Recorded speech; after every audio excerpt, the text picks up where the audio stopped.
Buenas tardes a todos. La idea mía es compartir un poco la visión que tenemos en la Anónima de la situación actual o la realidad actual de los supermercados y la visión de mediano y corto plazo, porque hablar de largo plazo por ahí se hace un poco complejo.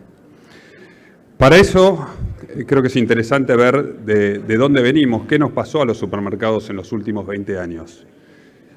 En la década del 90 llegamos a tener cerca de 45 puntos de mercado. Osvaldo habló de cerca de 50 puntos de mercado. Y hoy el formato moderno, el supermercadismo, está orillando los 36 puntos del mercado de consumo masivo. Esto es una caída del orden del 20% de nuestra cuota de mercado. Y si vemos un poco qué es lo que pasó en los países de la región, en todos ellos el formato moderno ha ido creciendo en participación y tenemos casos como el de Chile, donde el formato moderno o el supermercadismo pesa más del 60%, Brasil en el orden del 60%, México el 50%. Otra forma, de alguna forma, de mirar nuestra industria es ver el grado de concentración. ¿Y cómo lo medimos? ¿Qué share del formato moderno tienen las tres principales cadenas de la industria? En Argentina, ese share es de menos del 50%. Vemos que Chile y México están mucho más concentrados. En menos retailers hay más porcentaje de la cuota del formato moderno. Y acá yo paro un poco para reflexionar y entender esta crítica continua que se nos hace a los supermercados de que somos los formadores de precios, que no nos gusta competir entre las cadenas, y que de alguna forma somos los principales responsables de la inflación que se ve en las góndolas. Y yo me pregunto, con esta cuota de mercado, con 35 puntos del mercado de consumo masivo, con el nivel de atomización, o si quieren, menor concentración que hay en otros países, parece difícil que esto sea así. Más cuando muchas de las compañías que son líderes en Argentina también están presentes en los otros mercados. No creo que vengan a hacer cosas diferentes argentinas de lo que hacen en Chile, en Brasil o en México. Y supongamos durante un ratito que esta afirmación sea cierta, uno lo que esperaría es que esto se refleje, si pudiésemos manejar los precios a nuestra discreción, por decirlo de alguna forma, uno esperaría que esto se reflejara en nuestros balances. Pero acabamos de asistir hace pocas semanas a que el principal retailer de Argentina, una de las principales cadenas del mundo en lo que es supermercados, se presentó en el proceso preventivo de crisis. ¿Por qué? Porque tuvo muy malos resultados los últimos tres años. Otra forma de ver esto mismo, puse lo que es el EBITDA, para compararlo, nuestro EBITDA contra lo que pasa en otros mercados de la región. La única compañía que publica números públicos en Argentina es la Anónima, porque cotiza en bolsa y su único mercado es Argentina. A lo largo de estos últimos 10 años, nuestra EBITDA osciló entre 4 y 6 puntos los años muy buenos, pero cuando miramos qué nos pasó en los últimos 6 meses, nuestro EBITDA está en el orden de los 2 puntos de la venta.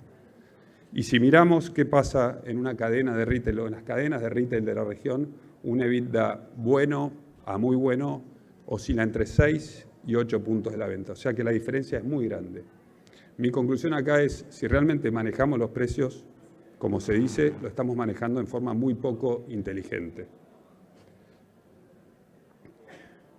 Yendo un poco a lo que nos pasó en estos dos últimos años, acá rápidamente, esto es ver la evolución en volumen 2017 contra 2015 de las principales categorías de consumo masivo.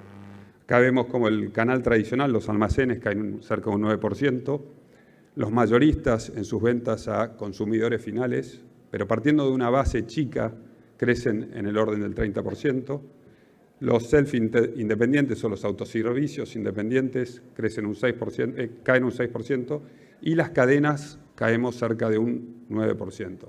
Cuando miramos por formato, la caída es muy mayor en los formatos grandes que en los formatos chicos. Y la verdad que para un negocio como el nuestro, que se basa sobre el volumen, una caída del 9% es muy importante. Otra cosa de la cual habló Guillermo Oliveto es qué nos dejó este proceso de estos 2 últimos años, cambios de tendencia en el consumidor. es que hoy vemos un consumidor en el modo austero que definió Guillermo.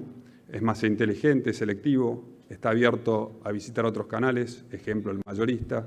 Muchas veces nos comparte, ¿sí? Va a comprar parte al mayorista, otro al supermercado, otro al tradicional o al especialista, sea carne, frutas y verduras.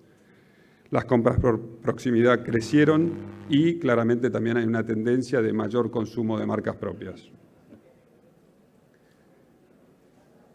Acá ya esto es data de Sentia, de cómo está armada un poco la estructura del mercado de consumo masivo. Las cadenas tenemos cerca del 38% del mercado, difiere un poco con la información que yo mostraba antes de Nielsen, pero me voy a concentrar un poco más en la cantidad de locales que hay en el país. Las grandes cadenas tenemos en el orden de los 3.000 locales, mientras hay 20.000 locales de autoservicios independientes. De estos, 12.000 son autoservicios orientales. Y después tenemos cerca de una centena de mayoristas y cerca de 100.000 negocios tradicionales o almacenes.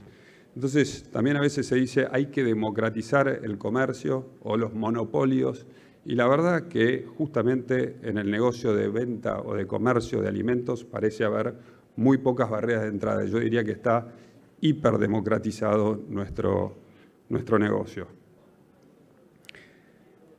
Y esto es un poco lo que me lleva a hablar de la informalidad, del peso que está teniendo la informalidad o las ventajas que tiene la informalidad en nuestro negocio. Esto es un estudio muy interesante que hizo la Cámara Argentina de Comercio, donde básicamente lo que dice es que un comerciante que trabaja totalmente en forma informal, suponiendo que compra al mismo precio que alguien que trabaja en la formalidad total, puede vender hasta un 30% más barato y tener la misma utilidad. Un 30% en nuestro negocio es una ventaja gigantesca. Y la otra conclusión también que estaba en este estudio, pero yo no la puse, es que cerca del 40% del negocio de comercio de alimentos se maneja en la informalidad. O sea, es mucha la ventaja y es mucho lo que se está moviendo en el canal informal. Pero como a veces hablar de números y de porcentajes no transmite el concepto, yo quería mostrarle algunas de las cosas que nos pasan diariamente en las distintas ciudades donde competimos. Esto es un caso de Rafaela, en la ciudad de Rafaela, que diría que es una de las ciudades desde lo que es el gobierno de Rafaela más ordenadas. El Ministerio de Trabajo salió a hacer una auditoría de comercios. Visitó 8 comercios de autoservicios orientales, donde verificaron que había 25 empleados trabajando, de los cuales solamente 4 estaban registrados. 4, es menos del 20% de los empleados que estaban trabajando en esas bocas. Además, se encontró faltas de medidas de higiene y temas de seguridad en el trabajo, que también afectan a los empleados. Un segundo caso, para nosotros la ciudad de Junín es casi como un ícono en este tema. Hace muchos años medimos y censamos la cantidad de autoservicios orientales que hay en Junín. Pero para hacerles un breve paneo de lo que es el mercado de Junín, Junín está a 300 kilómetros de acá, es una ciudad que hoy debe tener cerca de 100.000 habitantes. Estamos presentes del formato moderno Changomás, con un local de cerca de 5.000 metros cuadrados. Hay 2 BEA de tamaño intermedio. La Anónima tiene 2 locales, un local grande y uno de tamaño intermedio, y está Día, que no me dejen mentir, creo que con 2 locales. Según nuestro censo, hay 40 autoservicios orientales, y creciendo, todos los años se van sumando. Entonces lo que hicimos fue un breve ejercicio de tratar de entender cuánto vendían los autoservicios orientales, si nos restringimos a la modalidad de venta autoservicio, cuánto venden los autoservicios orientales y cuánto vendemos en Junín las cadenas. Y siendo de alguna forma conservadores con la venta de los autoservicios orientales, llegamos a esto, que no. Las cadenas, con la inversión que tenemos en Junín, muchos metros cuadrados, vendemos el 60% y los autoservicios orientales venden el 40%, por llamarlo mercado. Y esto también me lleva a la reflexión, o nos lleva a la reflexión, nosotros con las cadenas, todas ellas, bueno, estamos en ASU, pero las cadenas de formato moderno son 7 locales y damos cerca de 240 puestos de trabajo en blanco. La pregunta que surge es un poco los 40 negocios de autoservicios orientales, ¿cuántos puestos de trabajo registrados están dando? Si tomo el ejemplo de Rafaela, que es medio puesto por comercio, estaríamos hablando de 20 puestos registrados. Y esto no es menor. Para todos los supermercadistas, una vez que uno saca impuestos, el principal costo operativo, pero por lejos, es la mano de obra. Y un sueldo en negro, neto en el bolsillo, debe ser la mitad del costo empresa que uno paga para tener el mismo sueldo en un empleado registrado. Así que es una ventaja importantísima. Otro negocio que habla de la informalidad es el tema del mercado de la carne. Acá, antes de mostrarles un estudio que se hizo, es comentar que las cadenas de supermercados vendemos, hay distintos estudios, pero se habla que vendemos entre el 15 y el 10% de los kilos totales que se venden en el país. Incluso hay estudios que dicen que no llegamos al 10% de los kilos que se venden. Pero bueno, el Consorcio de Frigoríficos Exportadores, ABC, contrató a la consultora Bain para que estudiase el mercado de la carne, la exportación y el mercado interno. Y acá les voy a mostrar algunas de las conclusiones más referidas a la comercialización en el mercado interno. ¿Qué conclusiones resultaron de este trabajo? 3 de cada 4 kilos vendidos de alguna forma se venden en la informalidad, en el mercado interno. 1 de cada 3 pesos de venta no fueron facturados.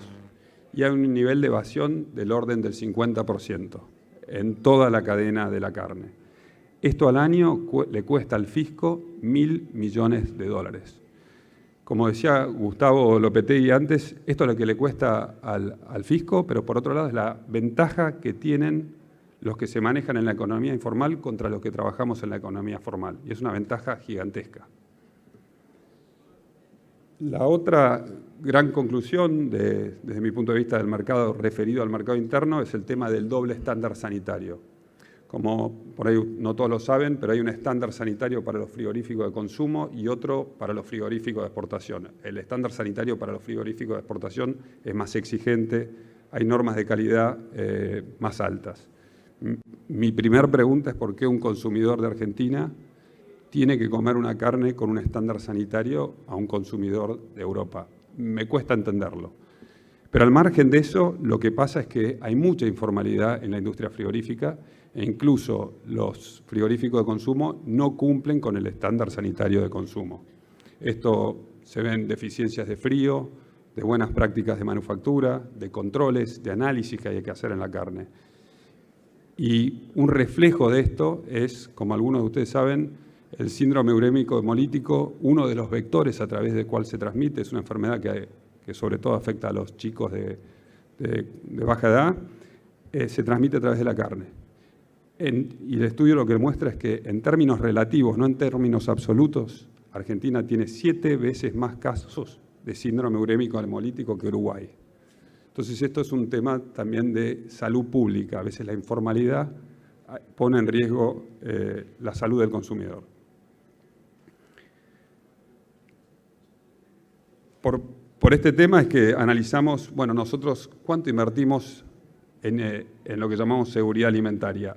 Al año en la compañía, entre supermercados y frigoríficos, invertimos cerca de 112 millones de pesos en el año. Y de vuelta, no voy a entrar en el detalle, no nos planteamos si esto está bien o está mal. Para nosotros es una obligación vender alimentos seguros.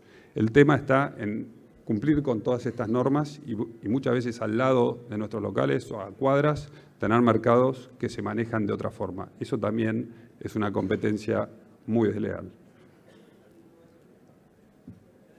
Mirando hacia adelante, ¿en qué ejes pensamos trabajar como industria desde ASU y sumando a otras cámaras que se quieran sumar, a proveedores? Vamos a tratar de colaborar y trabajar junto con las autoridades en distintos temas. Uno es el tema de la carga impositiva, tratando de trabajar sobre los impuestos distorsivos, yo diría con los impuestos como ingresos brutos, que este año en vez de bajar en muchas provincias subieron. También vamos a trabajar para dar una mano en todo el tema de la informalidad, que baje la informalidad. Que haya un 40% de informalidad, o 50%, como dicen algunos estudios, es muy alto. Y acá una pequeña reflexión, creo que es la peor combinación, o sea, tener una altísima carga impositiva y un nivel de informalidad muy alto se hace insostenible. Para los que trabajamos en la formalidad, esto realmente es muy difícil. Si no, está bien, si queremos tener impuestos altos, lo aceptamos, pero todos paguemos esos impuestos altos. Eso sería mucho más equitativo. También trabajar sobre temas de seguridad alimentaria, productividad laboral y el costo logístico. Hacia adentro, un poco mirando lo que comentaban Guillermo y Osvaldo, no vemos que la venta vaya a crecer en forma importante y venga a mejorar el negocio nuestro de manera considerable. Por eso es que tenemos que trabajar mucho hacia adentro buscando eficiencias. En ese sentido, estamos invirtiendo en nuestras plantas frigoríficas para mejorar la productividad, la eficiencia en el uso de la carne. Vamos a empujar todo lo que sean los medios de pagos electrónicos, uno porque va a ayudar a la formalización de la economía y otro buscando medios de pagos de alguna forma más económicos o eficientes. Desde lo que es formato y surtido de la Anónima vamos a continuar buscando plazas en el interior. Como siempre decimos, nuestra estrategia es ser líderes en ciudades pequeñas y medianas del interior. Vamos a continuar en ese camino. Nos imaginamos abriendo bocas medianas y pequeñas. El formato grande, la verdad que vemos que le cuesta. Esto lo pensamos complementar con la Anónima Online, que es un modelo de click and collect, sobre todo en las categorías de electro, textil y non-food, que viene a complementar muy bien lo que hacemos en nuestras tiendas. Foco en los perecederos, carnes, frutas y verduras, panadería.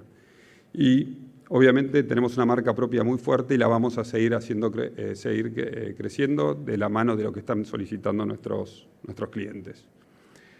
Por último, el servicio. A veces uno escucha que otras cadenas piensan pasarse al formato mayorista. Nosotros creemos que lo nuestro es una opción de calidad, surtido, servicio, y nos vamos a mantener firmes con esta estrategia. En resumen, a diferencia de lo que se cree tanto a nivel político, periodistas, la comunidad en general, los supermercados estamos pasando un momento complejo. Y gran parte de esto, o yo diría 90-80%, está causado por la informalidad de la cual hablé antes. En ese sentido fue muy alentador, por decirlo de alguna forma, que hace unas semanas atrás el presidente de la Nación haya salido a decir que iban a luchar en contra de la evasión y la competencia desleal. Para mí fue, la verdad, una noticia que me dio mucho aliento y nos da esperanza de que haya voluntad política para lograr este cambio. Por último, decir que bueno, este año cumplimos 110 años, la Anónima cumple 110 años, pensamos festejar con nuestros clientes, con nuestros colaboradores y también con las sociedades donde estamos. Somos, como decía Gustavo, entusiastas, optimistas, y hacia adelante pensamos seguir apostando a nuestro negocio, abriendo sucursales, invirtiendo en lo que sabemos hacer. Esto es todo.